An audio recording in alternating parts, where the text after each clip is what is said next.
এই মুহূর্তে আমি রয়েছি খুলনার শিববাড়ি মোড়ে। আপনারা দেখতে পাচ্ছেন এখানে কোটা বিরোধী যে ছাত্র আন্দোলনের যেসব শিক্ষার্থী রয়েছে তারা কিন্তু এই মুহূর্তে এখানে এসে জড়ো হয়েছে। নগরীর বিভিন্ন শিক্ষা প্রতিষ্ঠান থেকে তারা এই শিববাড়ি মোড়ে এসে জড়ো হয়েছে।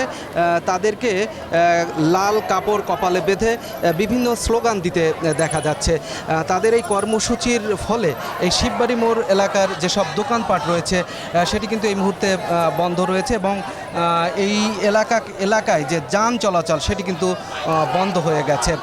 আরেকটি বিষয় দেখতে পাচ্ছেন যে এখানে যে আইন শৃঙ্খলা রক্ষাকারী বাহিনীর যে শক্ত অবস্থান সেটি কিন্তু দেখা যাচ্ছে, কিন্তু শিক্ষার্থীরা মুহুর্মুহুর স্লোগান দিচ্ছে এবং শান্তিপূর্ণভাবে তাদের এই কর্মসূচি কিন্তু চলছে। এছাড়া নগরীর আর কোনো জায়গায় এ ধরনের কর্মসূচি পালনের কোনো খবর আমাদের কাছে নেই। এছাড়া আরেকটি বিষয় জানিয়ে রাখি, নাশকতার দায়ে যে নতুন যে মামলা হয়েছে সেই মামলায় গত 24 ঘন্টায় আরও একজনকে গ্রেফতার করা হয়েছে। এ নিয়ে গ্রেফতারের সংখ্যা দাঁড়িয়েছে 108 জন।